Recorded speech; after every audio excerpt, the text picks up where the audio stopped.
Standard 8 तब chapter number 12 का last module, जिसमें हम पढ़ेंगे वे of the increasing friction. Friction को कैसे बढ़ा सकते हैं। Friction can be increase in the following way. Friction जो है वो निम्न तरीकों से बढ़ सकता है। First, by making the surface rough. Friction can be increase by increasing the roughness of the surface in the contact.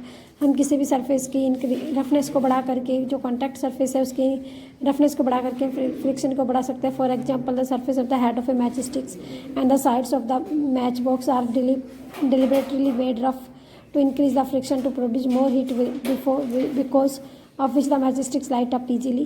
इसीलिए जो माचिस की स्टिक होती है और माचिस की जो मैच बॉक्स की जो साइड होती है उसको ज़्यादा रफ बनाया जाता है ताकि फोर्स ऑफ फ्रिक्शन जल्दी से बढ़ जाए और मैच स्टिक जो है वो आसानी से जल जाए। सिमिलरली, कबड्डी प्लेयर्स रब their hands with soil for better grip two of their opponent. इसी कबड्डी के जो प्लेयर होते हैं वो अपने हाथों को मिट्टी में रगड़ लेते हैं ताकि उनके अपोनेंट की बेटर ग्रिप को ग्रिप कर सके।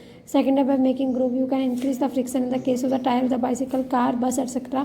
By making groove in them, जो हम फ्रिक्शन को बढ़ा सकते हैं टायर, बाइसिकल के टायर में, कार, बस में ग्रूव्स बना करके। ड्यू टू ग्रेटर फ्रिक्शन के कारण tyre provide a better grip on the road and prevent scattering the vehicle. जो बेटर ग्रिप बनाते हैं रोड के ऊपर और व्हीकल जो है फिसलने से बच सकते हैं, इसलिए ग्रुप बना करके हम फ्रिक्शन को बढ़ा सकते हैं।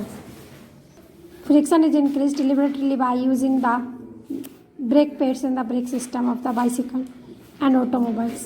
फ्रिक्शन को बढ़ाने के लिए जो ब्रेक सिस्टम में ब्रेक पैड यूज किया जाता है बाइसिकल में और ऑटोमोबाइल्स में। During the motion of the bicycle and automobiles, जब बाइसिकल और ऑटोमोबाइल्स चलते हैं the brake pads do not touch the wheels, जो वो व्हील्स को टच नहीं करते हैं। When you press the brake lever, जैसे आप ब्रेक लीवर दबाते हो, ये जो ब्रेक पैड्स जो होते हैं ये रिम के मोशन को क्या कर देते हैं, पकड़ लेते हैं और उसको ड्यू टू फ्रिक्शन बढ़ जाता है और जो व्हील है वो स्टॉप हो जाता है।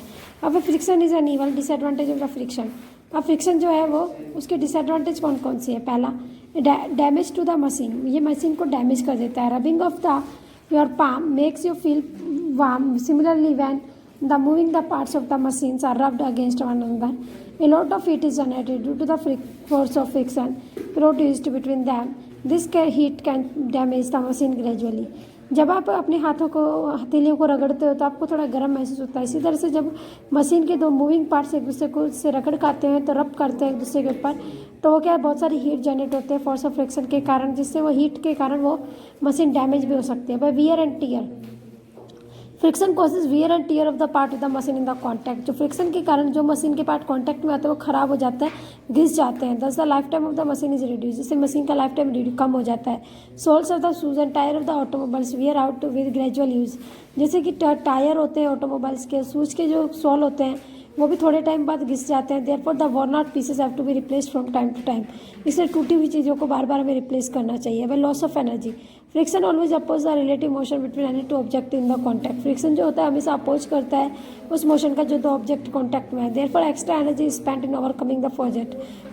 फ्रिक्शन को कम करने के लिए हमें ज़्यादा energy, thus friction involves an expense of the energy, इसीलिए फ्रिक्शन में ज़्यादा एनर्जी यूज होती है। For example, as much as the 10% of the fuel burned in a car is use to overcome, जैसे कि 10% ऑफ द फ्यूल कार में जलता है over term to the friction को कम करने के लिए। Does it increase the expenditure of the fuel, जिससे फ्यूल का खर्चा बढ़ता है। अब fourth, reduce the efficiency of machine. Some of the force applied to a run machine is wasted overcoming the friction between the moving parts. जैसे कई बार force जो apply होता है मशीन, चलती मशीन के, उससे क्या फ्रिक्शन को कम करने के लिए between its moving part, this reduce the efficiency of the machine, जिससे मशीन की एफिशिएंसी कम हो जाती है। For this reason the efficiency of a machine is always less than 100%, इसलिए मशीन की जो एफिशिएंसी होती है हमेशा 100% से कम होती है। Way of the reducing friction, friction को किस तरह से कम कर सकते हैं। It must be noted that we can reduce the friction, we can't make it zero. हम फ्रिक्शन को कम कर सकते हैं लेकिन उसको जीरो नहीं कर सकते। Some way to reduce friction are as follows, कुछ वे दिए हुए जिससे हम फ्रिक्शन को कंट्रोल कर सकते हैं। पहला, by lubricating the substance that reduce friction are called lubricant. वो सब्सटेंस जिनको हम फ्रिक्शन को कम करने के लिए यूज करते हैं वो लुब्रिकेंट कहलाते हैं। By using a lubricant oil या grease, friction can be reduce. आप लुब्रिकेंट की फॉर्म में ऑयल या ग्रीस को लगा करके फ्रिक्शन को कम कर सकते हो। When a lubricant is applied between the moving part of a machine, जब एक लुब्रिकेंट की लेयर को दो मूविंग पार्ट के मशीन के लगा जाता है, thin layer is form there, वहाँ पर एक पतली लेयर लगाई जाती है इसकी।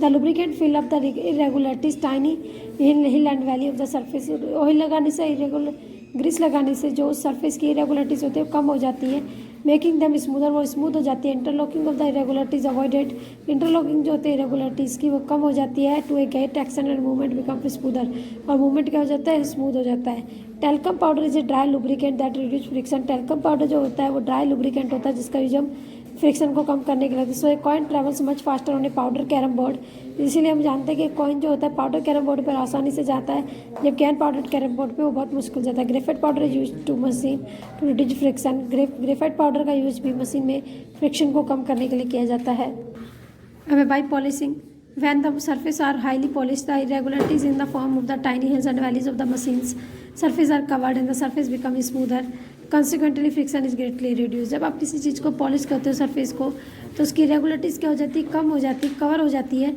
तो सरफेस स्मूथ बन जाते हैं, फ्रिक्शन अपने आप रुक जाता है। By using the ball bearing, ball bearing is a hollow circular device containing a small metal balls that are fitted around the moving parts of the machine like a axle.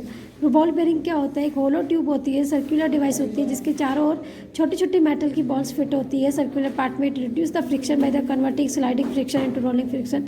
ये जो friction है ये convert reduce करती है friction को sliding friction से rolling friction में बदल के। For example when the axle पे machine fitted with the ball bearing rotate, जब किसी मशीन के एक्सल को बॉल बेयरिंग के साथ रोटेट बॉलिंग अटैच किया जाता है तो metal balls also roll, water balls जो होती है वो भी रोल करती है and hence the friction is friction कम हो जाता है। Ball bearing are also used in free wheels of the bicycle, ball bearing का यूज हम बाइसिकल के फ्री व्हील में भी करते हैं। The axle of the cars and the shaft of the motor and many other machine में हम friction को रिड्यूस करने के लिए बॉल बेयरिंग का यूज करते हैं। अब do you know there is a heat shield in at the nose of the spaceship. This is done so that when the spaceship enter the atmosphere they do not catch fire due to the friction। एक heat shield जो है वो spaceship के नाक पे लगा जाती है, इसके लिए क्योंकि जो स्पेसशिप जब एटमॉस्फेयर में एंटर करे तो वो आग फ्रिक्शन ऑफ फोर्स के कारण आग ना पकड़ ले। By using roller and wheelers many heavy object like big suitcase are provided with the small wheels. बहुत सारे सूटकेस होते हैं बड़े बड़े जिनमें छोटे छोटे पहिए लगे होते हैं, जिनको रोलर कहता है। टू रिड्यूस द फ्रिक्शन को कम करने के लिए, so that they may be carried easily by pulling, उसको खींचने से उठाने से अच्छा हम उसको आसानी से खींच सकते हैं। अब the wheels of the trains are well as the tracks on which they run are made up of the steels. जो ट्रेन के जो पहिए होते हैं वो स्टील के बने होते हैं। This reduce the rolling friction and the train runs very fast. ये रोलिंग फ्रिक्शन को कम कर देता है और जो ट्रेन जो है वो बहुत तेज़ी से दौड़ती है। अब है streamlining, you have learn about streamline shape. आपने स्ट्रीमलाइन शेप के बारे में बताया। Bodies of shape boats aeroplane automobiles are made streamline to minimise the force of friction with the medium they travel. अब उनका फ्रिक्शन को कम करने के लिए वो कौन से मीडियम में ट्रैवल करें, इसके लिए उनकी बॉडी शेप को क्या बना जाता है, स्ट्रीमलाइन बना जाता है। इस तरह से चैप्टर नंबर 12 हमारा कंप्लीट होता है।